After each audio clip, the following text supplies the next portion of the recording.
Fala, torcedor vascaíno, torcedora vascaína, muito bem-vindo a mais um vídeo aqui do nosso canal Alan Vascaíno. É um prazer ter você aqui. Como a gente faz todo dia, a gente vai trazer aqui um resumão com as notícias do Vasco, nosso comentário, o que a gente está achando, tudo que está acontecendo. Hoje a gente vai falar de Júnior Urso, vamos falar de Nenê, vamos falar de Yuri. Teve polêmica aí na negociação do Júnior Urso, vamos deixar os nossos comentários. Antes de eu começar, já se inscreve no canal. Se você gostar do vídeo, não esquece de deixar o like. Vamos começar e já vamos falando do Vascão.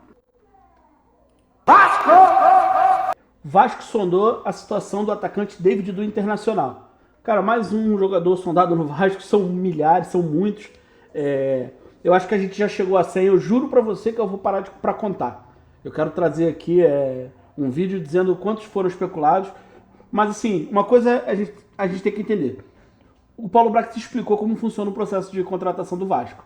Então é normal ter 100 jogadores sondados, porque o cara tem que saber quais são as condições do negócio para saber se ele vai prosseguir com a negociação ou não. Então, o scout pegou lá 5 mil jogadores. Desses 5 mil filtrou, chegou a 200, chegou a 100. Desses 100 ele vai ligar, vai perguntar qual a condição do negócio, vai saber se é viável ou não, para depois ele passar para o scout da 777, para depois ele passar para o treinador. Não adianta ele passar para o scout da 777, o Gustavo Scarpa do Palmeiras que está indo para a Premier League, entendeu? Então ele tem que realmente entrar em contato com os clubes e perguntar, qual a situação do jogador? É negociável, não é? Quanto é que é? Por menos de 20 milhões a gente não solta. Cara, valeu, vou tirar aqui da minha lista. E é normal ter 100, 200 jogadores especulados. Agora, o que a gente fica achando estranho é que vaza todos, né? Acho que, o Paulo Brax entrou em contato com 150 jogadores, 100 já vazaram. Mas, enfim, falando do David, o David é um ponta forte, já jogou de 9, já jogou de ponta, mas ele vai melhor de ponta. Forte, alto, mas ele não tem muita característica que o Barbieri pede. Como a gente já falou aqui no outro vídeo, eu vou deixar o card passando aqui em cima agora, a gente fez um vídeo sobre o elenco, como que o Barbieri gosta de jogar. O Barbieri faz a famosa mudança de corredor, né? Ele constrói por um lado, com o jogo posicional, ele constrói toda a jogada por um lado, e de repente ele vira pro outro lado, o ponta tá lá sozinho no mano a mano, o meia chega para ajudar para fazer um 2 contra 1 ou para fazer um mano a mano. Então esse ponta do Vasco, ele tem que ser rápido, de preferência forte no 1 contra 1, driblador e com uma boa finalização de fora da área. O David ele não é rápido e nem forte no 1 contra 1, é um ponta de outras características. Então assim, eu acho que não é um jogador que se enquadraria no esquema tático do Barbieri. Mas enfim, tô trazendo a notícia aqui, foi noticiado pelo Joel Silva, do canal Jogada 10. É um canal que eu tô acompanhando há pouco tempo, mas é muito bacana, se vocês puderem se inscrever lá. O arroba dele é Joel Silva 90 e o portal Jogada 10. Vasco! Barbieri dá o aval para o Vasco tentar a contratação do Meia Vina do Ceará. Cara, eu vi muita gente, muito torcedor vascaíno aí questionando a contratação do Vina. Eu confesso que não entendi. Eu acho o Vina um bom jogador, um bom reforço. Aí teve gente falando, porque o salário é alto. Cara, a gente tá na Série A e a gente é rico agora, pô. A gente não tem que se preocupar com o salário do jogador, cara. O Vasco hoje é um clube que tem um dono, quem tem que se preocupar com o salário do jogador é o dono. Eu acho que o Vina não vale 300 mil pra jogar, pra ser reserva. Acho que vale 500. Essa conta não é a gente que tem que fazer, cara. Quando era um clube associativo, tudo bem a gente ter essa preocupação e tal, porque é do orçamento, mas os caras sabem o que eles estão fazendo. E Série A, cara, não tem jogador de Série A pra ser titular pra 200 mil reais, não existe isso. É 350, 300, o Cruzeiro tá com um teto de 300 mil lá, vai passar um sufoco, entendeu? O Vasco dá pra pagar um pouquinho mais. Eu não acho que o Vina viria pra ser reserva, acho que o Vina viria pra ser titular, camisa 10, na posição ali. A questão do Vina é a seguinte, ele chegou no Ceará em 2020, teve uma temporada excelente, fez 59 jogos, 23 gols e 19 assistências. Em 2021 ele teve 51 jogos, com 11 gols marcados e 6 assistências. Esse ano, realmente, o Vina foi um pouco abaixo, 2022. Mas o Ceará todo foi abaixo. E ainda assim, o Vina marcou 12 gols em 55 jogos e deu 5 assistências. Os números do Vina do Campeonato Brasileiro, ainda assim, são top 5 ali, top 10 no máximo, de passes decisivos, de duelos vencidos. É um jogador, bom jogador, cara. Assim, eu não entendi muito bem a torcida do Vasco reclamar do Vina. Confesso que fiquei um pouco surpreso com isso, achei que ia ser uma unanimidade, não foi. A unanimidade não existe, né? Inocência minha achar que ia ser unanimidade, mas o Vina viria por empréstimo, ou uma rescisão de contrato com o Ceará e viria de graça, a princípio. Mas o Vasco e o Ceará estão conversando, o Ceará não tem como segurar o Vina, porque o Ceará vai jogar a Série B, não tem condições de pagar o salário do Vina.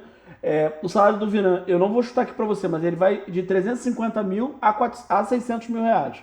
Saiu notícia de 500, de 600, 300, então eu não vou confirmar aqui, mas vai de 350 a 600 mil reais. O Ceará não tem condições de ter um jogador com esse salário para jogar a Série B. E só uma curiosidade aqui para finalizar sobre o Vina, o Vina é o jogador da história do futebol do Nordeste que teve o maior salário. Nunca teve um jogador com salário maior na história do futebol nordestino. Então, assim, é um jogador valorizado. Eu acho que seria uma contratação excelente no Vasco, que viria com certeza para ser titular. Vasco anuncia a renovação de contrato com o Nenê até abril de 2023. Notícia aí dada em primeira mão pelo Fábio Azevedo, do Fanático Vascaínos, né? Arroba Fábio Azevedo TV no Twitter e Fanático Vascaínos no YouTube. Canal bem legal também que eu acompanho. Cara, assim, acho que aqui nenhuma novidade, né? Todo mundo já esperava que o Vasco fosse renovar com o Nenê. Renovou até o fim do Carioca. O vovô vai fazer aí um bom Carioca. Se Deus quiser, vamos levantar essa taça para fechar com chave de ouro. Até aqui acho que nada muito diferente. O que você acha da renovação do Nenê aí? Você acha que merece? Você acha que foi bem feito? Você acha que merecia até o final do ano ou tá bom 4 meses? Eu tenho certeza que se o Nenê estiver voando, estiver jogando, estiver participando, no final do contrato ele vai pedir para ficar até o final do ano, isso aí eu não tenho dúvidas. Aí vai depender da performance dele e principalmente da condição física, né? Mas o que você acha da renovação do Nenê aí? Deixa sua opinião aí.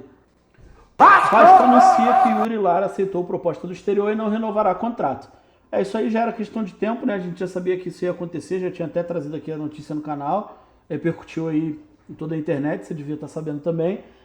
Cara, o Yuri Lara é um jogador que não é tão jovem assim, ele já deve estar seus 28 anos ali. Nunca jogou em time grande, o primeiro time grande que ele jogou foi no Vasco, ele jogava no CSA, passou em outros clubes menores. Teve uma passagem muito breve pelo Bahia, mas não sem sucesso. E a chance da vida dele de fazer um pé de meia. Então, assim, ele vai para o Japão, provavelmente vai ter um salário alto, vai ter um contrato vantajoso que vai garantir lá a parte financeira para ele pro resto da vida. Então não tinha o que fazer, tinha mesmo que aceitar, tinha que ir. A gente só tem agradecimentos ao Yuri aí, um grande jogador, deu o sangue dentro de campo, vestiu a camisa do Vasco, representou aí a torcida, a vontade que a gente tem, as coisas que a gente deseja. Vasco! Empresária diz que Júnior Urso não vai acertar com o Vasco. Investidores quiseram renegociar algumas cláusulas do contrato. Cara, isso aqui foi a notícia do dia. Notícia da Atenção Vascaínos. Vamos ler aqui um pouquinho. Vasco e Júnior Urso não se acertaram em conversa hoje e o negócio não será fechado. Stephanie Figueiredo, empresário do jogador, afirma. Estava negociando com o Vasco, mas desisti. Os investidores quiseram renegociar algumas cláusulas do contrato, ajustar alguns valores e não estou de acordo com isso. Portanto, o Júnior está livre no mercado. Finger ainda completou dizendo: o pré-acordo não se concretizou em valores que esperávamos de fato. Pelo orçamento anual do clube e contratações que eles pretendem fazer, é preciso adequar tudo para entrar no orçamento. E isso inviabilizou a ida do Urso para o Vasco. Completou. Gente, não é pelo jogador, eu acho que o Júnior Urso não é essa Coca-Cola toda, apesar de ser um excelente jogador, tá? Mas tem outros jogadores no mercado, o Júnior Urso já é um jogador de 33 anos, beleza? Não quero debater sobre isso. Mas eu acho o fim da picada, um absurdo, o Vasco fazer um pré-contrato com o jogador se mudar para o Brasil, o jogador vir para o Rio de Janeiro, no dia de assinar o contrato, o Vasco chegar e querer mudar as cláusulas. Se o orçamento mudou, se teve problema, isso tinha que ser avisado antes, cara. Não podia chegar hoje, na hora de assinar o contrato, e querer mudar o acordo. Cara, isso foi de um amadorismo, Cara, eu fiquei muito preocupado com essa notícia, eu fiquei abalado com essa notícia.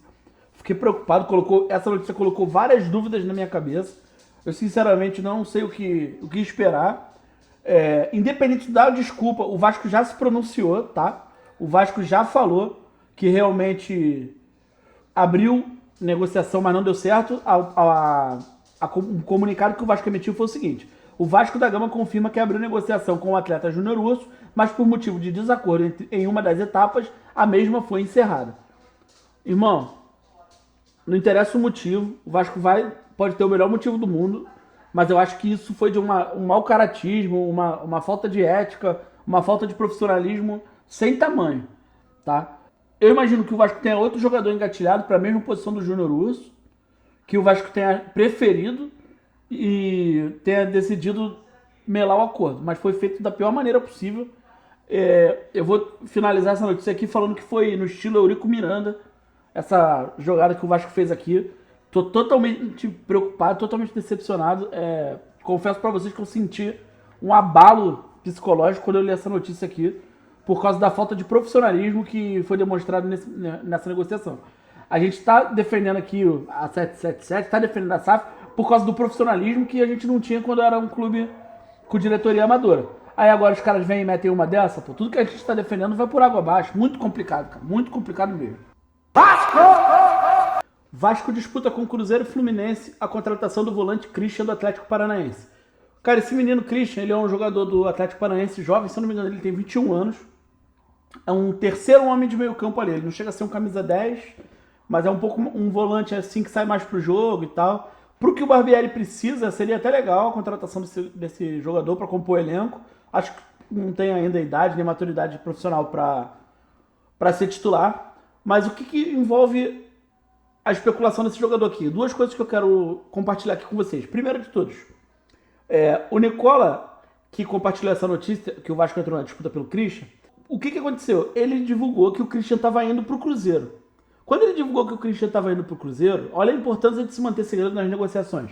Quando ele divulgou que o Christian estava indo para o Cruzeiro, por empréstimo com opção de compra, o Vasco e o Fluminense entraram em contato com o Atlético Paranaense e falaram, pô, você me dá a mesma condição para eu negociar com o jogador? E o Atlético Paranaense falou, cara, quem decide é o jogador, para onde ele quiser ir, a gente faz um empréstimo.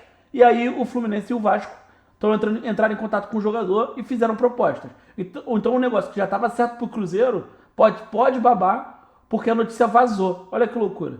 Então quando a gente reclamar porque não fala nada, o Vasco não divulga as negociações e tal, é por isso. Porque quando cai na imprensa, você alerta os teus concorrentes que de repente uma boa oportunidade de mercado. Imagina se todo mundo soubesse que o Pedro Raul ia ser vendido por 10 milhões de reais. Quanta gente que não ia tentar comprar o jogador. Imagino que todos os clubes, né? Apesar de que todos os clubes tentaram, né? Mas talvez a galera fosse com mais força, oferecesse mais dinheiro e isso complicasse. E a outra questão que envolve essa negociação do Christian aqui com o Vasco é que pode ser, eu não estou dizendo que eu estou dizendo que pode ser que a negociação com esse jogador tenha sido a responsável por babar o acordo do Vasco com o Júnior Urso. O Vasco, de repente, está avançado com esse jogador e quis melar a situação do Júnior Urso para poder ficar com esse jogador no lugar do Júnior Urso. É um jogador muito mais novo, deve ter um salário mais baixo, só que o Júnior Urso viria para ser titular e o Christian não vai vir para ser titular. Então, assim, na minha opinião, não faz sentido, tá? Na minha opinião. Mas pode ser que seja esse jogador ou algum outro que tenha feito a negociação com o Júnior Urso melado. Bom, galera, esse foi o nosso vídeo aí. Muito obrigado quem ficou até o final. Não esquece de deixar o like no vídeo, se inscrever no canal. Vou deixar meu Instagram aqui. Me segue lá no Instagram. Um abraço. Saudações vascaínas. Tamo junto.